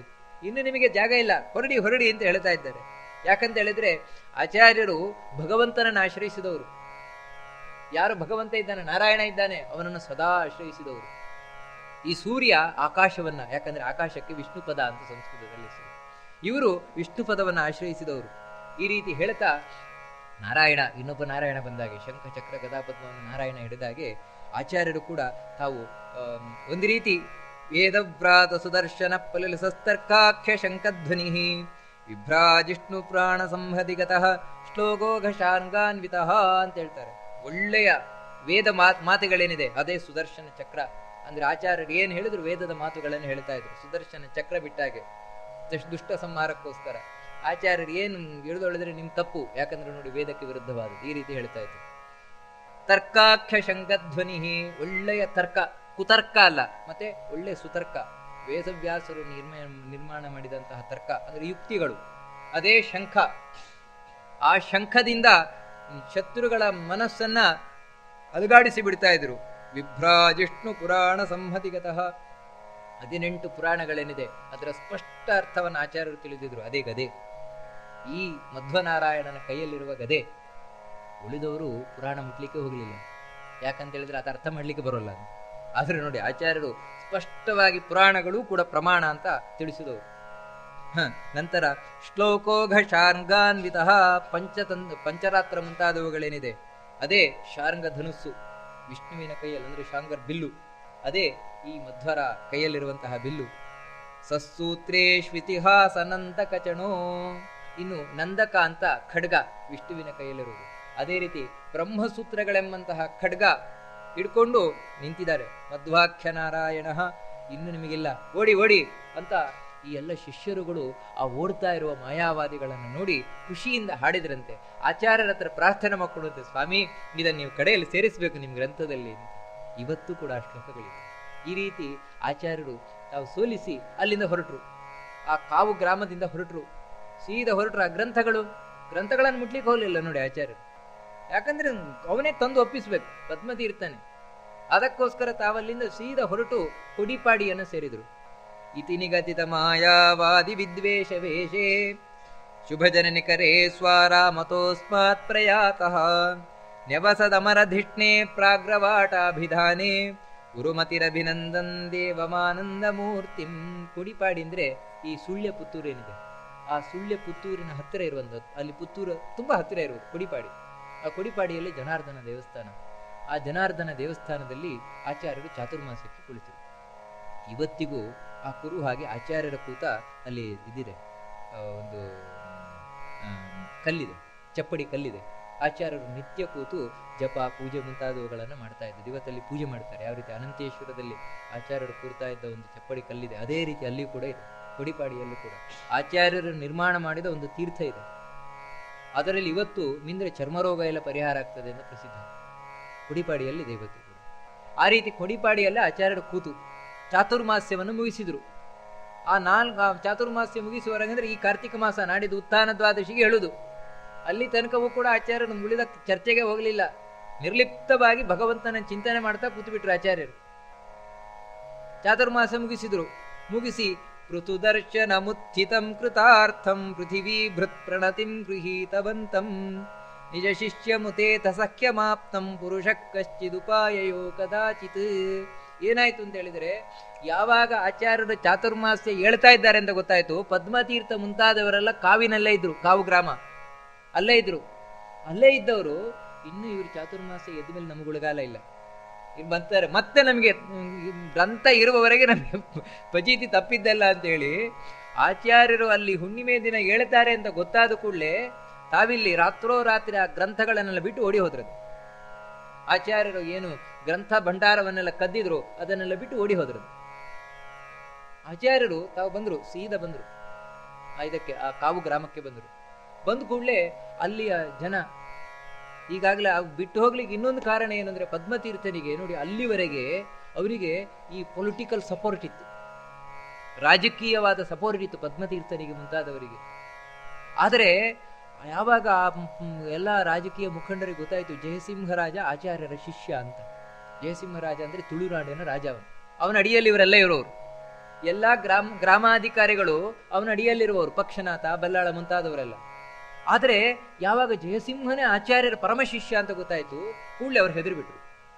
ಇನ್ನು ನಾವು ಇವನು ಪಕ್ಷ ವಹಿಸಿದ್ವು ಅಂತ ಹೇಳಿದ್ರೆ ನಮಗೆ ಶಿಕ್ಷೆ ತಪ್ಪಿದ್ದಲ್ಲ ಅಂತ ಹೇಳಿ ಮೆಲ್ಲ ಪದ್ಮತೀರ್ಥನಿಂದ ದೂರ ಆದರು.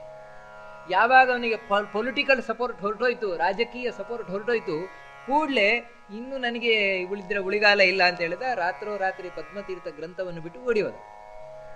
ಆಚಾರ್ಯರು ಬಂದು ಗ್ರಂಥವನ್ನು ನೋಡಿದ್ರು. ಅಲ್ಲ, ಎಲ್ಲ ಉಳಿದವರೆಲ್ಲರೂ ಕೂಡ ಆ ಗ್ರಂಥವನ್ನು ಸೇರಿ ಆಚಾರ್ಯರಿಗೆ ಒಪ್ಪಿಸ್ಲಿಕ್ಕೆ ನೋಡಿದ್ರು. ಆಚಾರ್ಯ ತಗೊಳ್ಳಿಲ್ವಂತೆ ಗ್ರಂಥವನ್ನು, ಯಾಕಂದ್ರೆ ಇದು ತೀರ್ಮಾನ ಆಗಬೇಕು, ಇದು ತೀರ್ಮಾನ ಆಗದೆ ನಾನು ತಗೊಳ್ಳಲ್ಲ ಅಂತ ಒಬ್ಬ ಮಧ್ಯಸ್ಥನ ಕೈಯಲ್ಲಿ ಇಟ್ರು. ನೀವು ಇಟ್ಕೊಳ್ಳಿ ಗ್ರಂಥವನ್ನ, ಜಯಸಿಂಹನಿಗೆ ತಿಳಿಸಿ ಇದು ತೀರ್ಮಾನ ಆಗಬೇಕು. ಕಾರಣ ಏನಂದ್ರೆ ಆಚಾರ್ಯರಿಗೆ ಸಿಟ್ಟೇನು ಅಂತ ಹೇಳಿದ್ರೆ, ನಮ್ಮ ಪರಮ ಭಕ್ತ ಶಂಕರ ಪಂಡಿತರಿಗೆ ಆದ ಅವಮಾನ ಏನಿದೆ ಅದಕ್ಕೆ ತಕ್ಕ ಶಾಸ್ತಿ ಆಗಬೇಕು. ಯಾರ್ಯಾರು ಅವಮಾನ ಮಾಡಿದ್ದಾರೋ ಅವರೆಲ್ಲ ಬಂದು ಕ್ಷಮೆ ಕೇಳಬೇಕು ಶಂಕರ ಪಂಡಿತರ.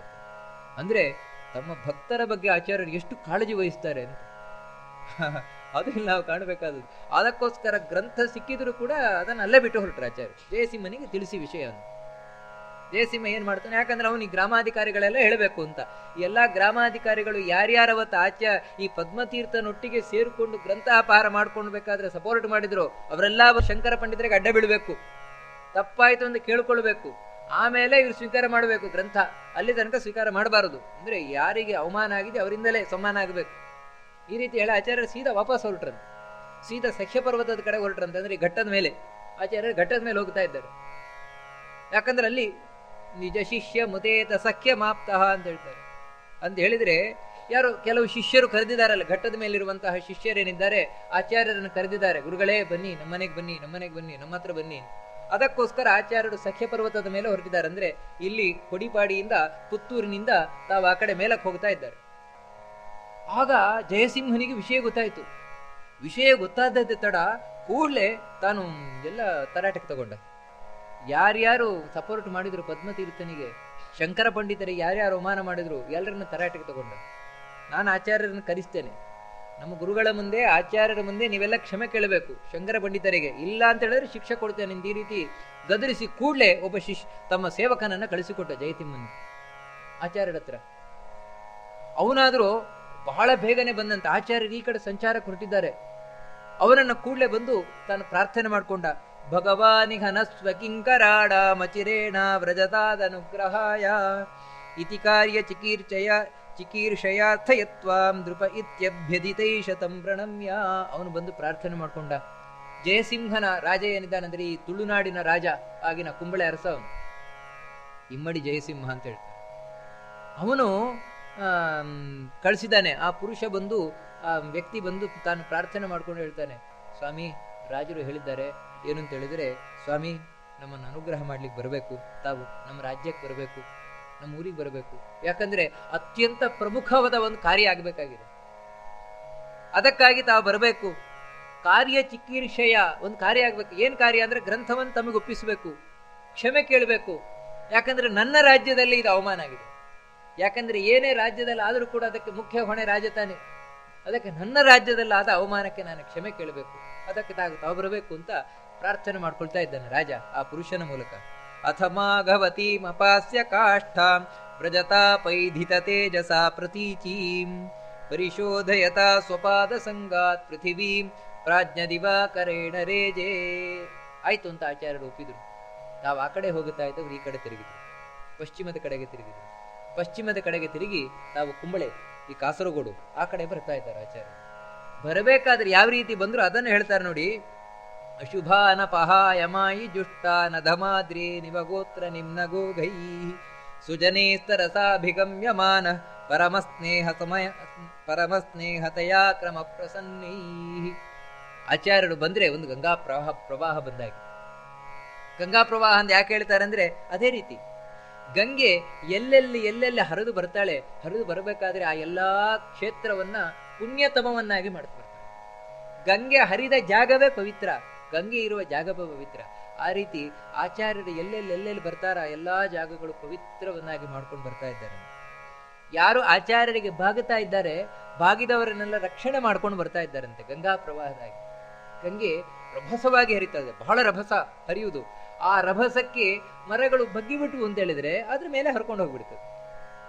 ಆದ್ರೆ ಕೆಲವು ಮರಗಳು ಇಲ್ಲ ನಾನು ಬಗ್ಗುದಿಲ್ಲ ಅಂತ ಗಟ್ಟಿ ಮುಟ್ಟು ನಿಂತರೆ ಅದರ ರಭಸದಿಂದ ಹೊಡೆದು ತುಂಡು ಮಾಡ್ಕೊಂಡು ಹೋಗ್ತಾ ಇರ್ತದೆ. ಆ ರೀತಿ ಯಾರು ಆಚಾರ್ಯರಿಗೆ ಬಗ್ಗಿದ್ರು ಅವರೆಲ್ಲರನ್ನು ಕೂಡ ಅನುಗ್ರಹ ಮಾಡುತ್ತಾ, ಯಾರು ಬಗ್ಗದೇ ನಿಂತರು ಅವರನ್ನೆಲ್ಲ ಆಚಾರ್ಯರು ತುಂಡರಿಸ್ತಾ ಅಂತ ಹೇಳಿದ್ರೆ ಅವರನ್ನು ಸೋಲಿಸ್ತಾ ಮುಂದೆ ಬಂದರು ಆಚಾರ್ಯ. ಸುಮನಃಪನ ಶೋಭಿನೋತ್ರ ಪುಂಸೋ ನಮಯನ್ ಗೋಭಿರನೋಕಹಾನಿವೋಚ್ಚಾನ್ ಅಪಿಭಂಗಮುಪಾನಯನ್ನ ನಮ್ರಾ ದೃಢಭಾವಾನ ಪರಾನವಾರ್ಯ ವೀರ್ಯ. ಯಾರು ಒಳ್ಳೆ ಮನಸ್ಸಿನಿಂದ ಶುದ್ಧ ಮನಸ್ಸಿನಿಂದ ಆಚಾರ್ಯರಿಗೆ ಶರಣಾಗುತ್ತಾ ಇದ್ರು. ಸುಮನಃ ಫಲನೋಭಿಪುಂಚಿ ಅಂತ ಹೇಳಿದ್ರೆ, ಸುಮನ ಅಂತ ಹೇಳಿದ್ರೆ ಇನ್ನೊಂದು ಹೂವು ಅಂತ.